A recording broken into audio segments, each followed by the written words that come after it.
तुमने कभी नोटिस किया है, जब भी हम कोई नया गोल शुरू करते हैं तो शुरुआत में हम ऑलमोस्ट अनस्टॉपेबल लगते हैं। जिम ज्वाइन करते हैं तो पहले हफ्ते एक भी वर्कआउट मिस नहीं करते। स्टडी स्टार्ट करते हैं तो पहले कुछ दिन घंटों तक पढ़ लेते हैं। यूट्यूब चैनल स्टार्ट करते हैं तो आइडियाज की कमी नहीं होती, लेकिन फिर कुछ अजीब सा होता है। गोल वही रहता है, सपना वही रहता है, काम भी वही रहता है, लेकिन जो इंसान उस गोल के लिए इतना एक्साइटेड था वो धीरे धीरे रुकने लगता है। और हैरानी की बात ये है कि उसे खुद पता नहीं होता कि वो रुक क्यों रहा है। लोग कहते हैं डिसिप्लिन न होने की वजह से ऐसा होता है, मोटिवेशन की कमी की वजह से ऐसा होता है, लेजीनेस की वजह से ऐसा होता है। लेकिन अगर प्रॉब्लम सिर्फ लेजीनेस होती तो कोई भी इंसान एक हफ्ते तक इतनी कंसिस्टेंसी दिखा ही नहीं पाता।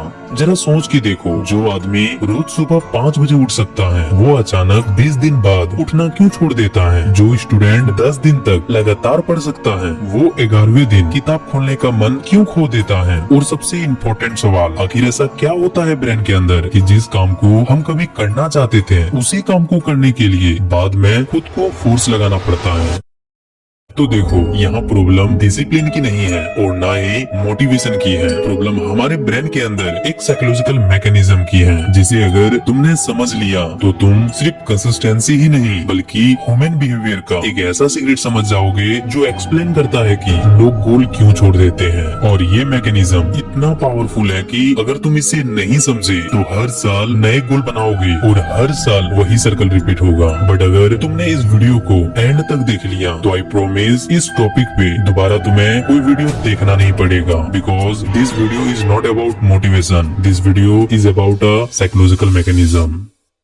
देखो, ह्यूमन ब्रेन को सक्सेस की उतनी परवाह नहीं होती जितनी परवाह प्रोग्रेस की होती है। और यही वजह है कि बहुत सारे लोगों की कंसिस्टेंसी टूट जाती है। इस चीज को ध्यान से समझना। मान लो 2 लोग हैं, पहला बंदा गेम खेल रहा है, दूसरा बंदा एग्जाम की तैयारी कर रहा है। अब अगर लॉजिकली देखा जाए तो एग्जाम की तैयारी ज्यादा इम्पोर्टेंट है, लेकिन फिर भी गेमर 5 से 6 घंटे बिना थके बैठे रहते हैं। और जो स्टूडेंट एग्जाम की तैयारी कर रहा है वो 30 मिनट बाद ही फोन चेक करने लगता है। क्यों? क्या गेमर ज्यादा डिसिप्लिन्ड है? नहीं। तो क्या स्टूडेंट लेजी है? नहीं, फर्क कहीं और है। देखो, गेम हर सेकेंड ब्रेन को एक मैसेज भेज रहा होता है कि तुम आगे बढ़ रहे हो, लेवल बढ़ रहा है, कॉइन बढ़ रहे हैं, रैंक बढ़ रही है। और हर मिनट में ब्रेन को प्रूफ मिल रहा है कि मेरी मेहनत का रिजल्ट आ रहा है। अब स्टूडेंट को देखो, 1 घंटा पढ़ लिया, कुछ बदला? नहीं। 2 घंटा पढ़ लिया, कुछ बदला? नहीं। 3 घंटा पढ़ लिया, लेकिन अभी भी रिजल्ट नहीं दिख रही। एग्जाम अभी भी महीनों दूर है। और यहीं से ब्रेन का इंटरेस्ट टूटना शुरू होता है, क्योंकि ह्यूमन ब्रेन फ्यूचर में नहीं जीता, ब्रेन प्रेजेंट में जीता है। उसे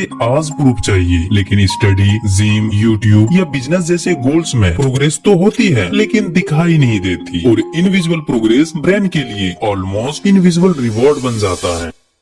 इसीलिए बहुत बार लोग काम नहीं छोड़ते हैं, वो प्रोग्रेस महसूस करना छोड़ देते हैं। और जब प्रोग्रेस महसूस नहीं होती तो उनका ब्रेन मान लेता है कि शायद कुछ हो ही नहीं रहा, फिर चाहे रियलिटी में बहुत कुछ हो रहा हो। जैसे जब एक बीज जमीन में बोया जाता है तो कई दिनों तक ऊपर से कुछ भी नजर नहीं आता, लेकिन अंदर ही अंदर उसकी जड़ें मजबूत हो रही होती है, ग्रोथ चल रही होती है। और प्रॉब्लम ये है कि ह्यूमन ब्रेन को अंडरग्राउंड ग्रोथ पसंद नहीं है, उसे विजुअल ग्रोथ चाहिए। तो सवाल ये है, अगर ब्रेन को प्रोग्रेस फील करनी जरूरी है तो हम प्रोग्रेस को विजिबल कैसे बनाएं? ज्यादातर लोग यही सबसे बड़ी गलती करते हैं, वो प्रोग्रेस को रिजल्ट से मेजर करते हैं। और यही कंसिस्टेंसी का सबसे डेंजरस ट्रैप है। मान लो तुम यूट्यूब चैनल ग्रो करना चाहते हो, अब तुम प्रोग्रेस को किससे मेजर करते हो? व्यूज, सब्सक्राइबर्स या रेवेन्यू से? और प्रॉब्लम ये है कि ये सारी चीजें तुम्हारे कंट्रोल में होती ही नहीं। इसीलिए हर दिन तुम्हारा ब्रेन एक सिग्नल रिसीव करता है, अभी तक कुछ हुआ ही नहीं। अब एक स्टूडेंट को देखो, वो प्रोग्रेस को मार्क्स से मेजर करता है, जिम वाला प्रोग्रेस को बॉडी ट्रांसफॉर्मेशन से मेजर करता है, बिजनेस वाला प्रॉफिट से मेजर करता है। और ये तीनों ही फ्यूचर रिवॉर्ड है, प्रेजेंट रिवॉर्ड नहीं। इसीलिए तुम्हें यहाँ पर एक साइकोलॉजिकल शिफ्ट करना पड़ेगा, मतलब तुम्हें रिजल्ट ट्रैकिंग से एक्शन ट्रैकिंग पर मूव करना होगा। और शायद कंसिस्टेंसी इम्प्रूव करने का ये सबसे प्रैक्टिकल तरीका है, इसीलिए इसे ध्यान से समझना। देखो, ब्रेन को ये मत दिखाओ कि तुम कहाँ पहुँचना चाहते हो, बल्कि ब्रेन को ये दिखाओ कि तुम कितना आगे बढ़ चुके हो। जैसे एक स्टूडेंट एग्जाम मार्क्स कंट्रोल नहीं कर सकता, लेकिन वो ये देख सकता है कि आज कितने पेज कंप्लीट हुए और आज कितने घंटे उसने पढ़ाई किए। एक यूट्यूबर व्यूज, सब्सक्राइबर ये सब कंट्रोल नहीं कर सकता, लेकिन वो ये देख सकता है कि इस महीने कितने वीडियोस अपलोड हुए, कितने स्क्रिप्ट कंप्लीट हुए, और ब्रेन को एग्जैक्टली इसी प्रूफ की जरूरत होती है। यहाँ एक और इंटरेस्टिंग बात है, इसे ध्यान से समझना। ह्यूमन ब्रेन सक्सेस से ज्यादा मोमेंटम से मोटिवेट होता है। मान लो तुम साइकिल चला रहे हो, सबसे मुश्किल पार्ट कौन सा होता है? शुरू करना। लेकिन एक बार साइकिल चल गई तो उसे चलाते रहना इजी हो जाता है। कंसिस्टेंसी भी वैसे ही काम करता है। मतलब ब्रेन को बड़े रिजल्ट नहीं चाहिए, ब्रेन को ये महसूस होना चाहिए कि तुम आगे बढ़ रहे हो, फिर चाहे स्पीड कितनी भी स्लो हो। और शायद इसीलिए कंसिस्टेंट लोग परफेक्ट होने की कोशिश नहीं करते, वो विजिबल प्रोसेस क्रिएट करते हैं, क्योंकि उन्हें पता है जिस दिन ब्रेन को प्रूफ मिलना बंद हो गया उस दिन मोटिवेशन भी धीरे धीरे कम होने लगेगी। लेकिन जिस दिन ब्रेन को रोज छोटा सा प्रूफ मिलने लगा उस दिन से कंसिस्टेंसी नेचुरली इम्प्रूव होने लगेगी।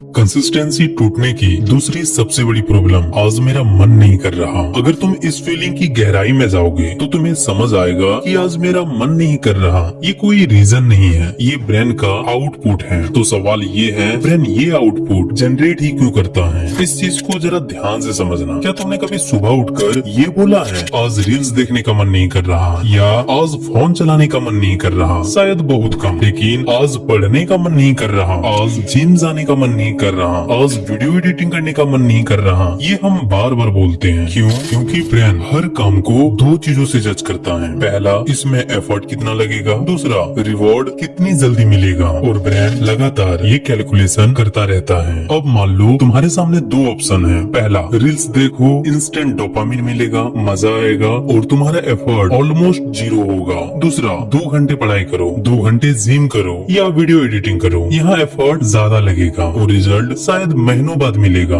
अब जरा ब्रेन के पर्सपेक्टिव से देखो, उसके लिए कौन सा ऑप्शन अट्रैक्टिव लगेगा? ऑब्वियसली पहला। क्यों? क्योंकि ब्रेन फ्यूचर को डायरेक्टली एक्सपीरियंस नहीं कर सकता, वो सिर्फ प्रेजेंट को एक्सपीरियंस कर सकता है। और तुम्हारा फ्यूचर सक्सेसफुल वर्जन ब्रेन के लिए रियल नहीं है, लेकिन आज का कंफर्ट उसके लिए रियल है। इसीलिए ब्रेन बार बार प्रेजेंट कंफर्ट को चूज करता है, फ्यूचर रिवॉर्ड को नहीं। और जब तुम्हें ये फीलिंग आती है कि आज मेरा मन नहीं कर रहा, तो एक्चुअल में ब्रेन तुम्हें एफर्ट से बचाने की कोशिश कर रहा होता है और तुम उस फीलिंग को रियलिटी समझ लेती हो, जबकि वो सिर्फ एक सिग्नल होता है। तो सवाल ये है, अगर मन नहीं कर रहा सिर्फ एक सिग्नल है तो इसे कंट्रोल कैसे करें? इस चीज को जरा ध्यान से सुनना, क्योंकि यहाँ पर ज्यादातर लोग गलत गेम खेलते हैं। उन्हें लगता है कि कंसिस्टेंसी का मतलब है हर दिन अपने आप को पुश करना, अपने मन को हराना या मोटिवेशन ढूंढना, लेकिन रियलिटी कुछ और है। कंसिस्टेंट लोग अपने मन को कंट्रोल नहीं करते, वो अपने डिसीजन मन से पहले ले लेते हैं। मान लो कल सुबह तुम्हें जिम जाना है, ज्यादातर लोग क्या करते हैं, सुबह उठते हैं और फिर डिसाइड करते हैं आज जाऊं या ना जाऊं, मूड है या नहीं है। और मैंने तुम्हें पहले ही बताया है, अगर तुम ब्रेन के सामने ऑप्शंस रखोगे तो ब्रेन वही ऑप्शन चूज करेगा जो तुम्हें कंफर्ट दे, क्योंकि ब्रेन का फोकस फ्यूचर पर नहीं प्रेजेंट पर होता है। इसीलिए ब्रेन के सामने ऑप्शंस मत रखो, उसे बस एक्शन दो। जरा ध्यान से समझना, अगर तुम सुबह उठकर डिसाइड करोगे कि जिम जाना है या नहीं, तो ब्रेन तुरंत ऑप्शन क्रिएट करना शुरू कर देगा, और जहाँ ऑप्शंस होते हैं वहाँ कंसिस्टेंसी टूटना शुरू हो जाती है। इसीलिए कंसिस्टेंट लोग काम करते समय डिसीजन नहीं लेते, वो डिसीजन पहले ही ले चुके होते हैं। जैसे जिम जाना है तो रात को ही डिसाइड हो गया, पढ़ाई करनी है तो उसका टाइम पहले ही फिक्स हो चुका है, वीडियो एडिटिंग करनी है तो उसका स्लॉट पहले ही तय हो चुका है, ताकि जब एक्शन का वक्त आए तो ब्रेन को डिसाइड करना ना पड़े, सिर्फ एक्सिक्यूट करना पड़े। क्योंकि बहुत बार कंसिस्टेंसी एफर्ट की वजह से नहीं टूटती, कंसिस्टेंसी डिसीजन की वजह से टूटती है। हम हर दिन वही डिसीजन दोबारा लेने लगते हैं और हर बार ब्रेन कंफर्ट के फेवर में आर्गुमेंट देने लगता है। लेकिन जिस दिन तुमने इम्पोर्टेंट डिसीजन को पहले ही लॉक करना शुरू कर दिया, उस दिन से आज मेरा मन नहीं कर रहा ये वाली फीलिंग की पावर आधी हो जाएगी। क्योंकि फिर तुम डिसाइड नहीं करोगे, तुम उस डिसीजन को फॉलो करोगे जो तुम पहले ही ले चुके हो। और कंसिस्टेंसी का असली सीक्रेट यही है कि तुम इम्पोर्टेंट एक्शन को इतना नॉन नेगोशिएबल बना दो कि उनके बारे में रोज डिसीजन लेना ही बंद हो जाए। याद रखना, जिस दिन तुमने प्रोग्रेस को देखना सीख लिया और अपने इम्पोर्टेंट डिसीजन को पहले ही लॉक करना सीख लिया, उस दिन कंसिस्टेंसी मोटिवेशन का गेम नहीं रहेगी, वो सिस्टम का गेम बन जाएगी। वो सिस्टम जो हर कंसिस्टेंट लोग फॉलो करते हैं। और अगर अभी भी किसी चीज को समझने में कोई प्रॉब्लम हो या फिर कोई क्वेश्चन हो तो कमेंट सेक्शन में बेझिझक तुम मुझसे पूछ सकते हो, मैं उसका आंसर जरूर करूंगा। तो चलो मिलते हैं नेक्स्ट वीडियो में, तब तक आप लोग अपना ख्याल रखना।